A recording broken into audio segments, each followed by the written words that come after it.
Aj keď to tak na prvý pohľad nevyzerá, nachádzame sa na jednom z najdôležitejších historických miest v Trnave.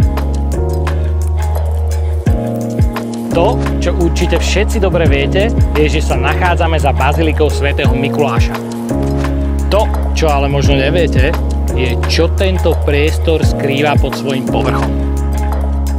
Stačí zísť pár schodov a ocitnete sa v spoločnosti stoviek mŕtvych Trnavčanov, ktorí robia z tejto pamiatky jednu z najvýznamnejších kostníc na Slovensku. Hneď pri kostnici sa okrem historického pohrebiska nachádza aj dávno zaniknutý kostol svätého Michala. Jeho základové múry budú rovnako odprezentované ako súčasť revitalizácie celej tejto lokality. Po mnohých rokoch príprav a archeologických výskumov máme konečne v rukách stavebné povolenie.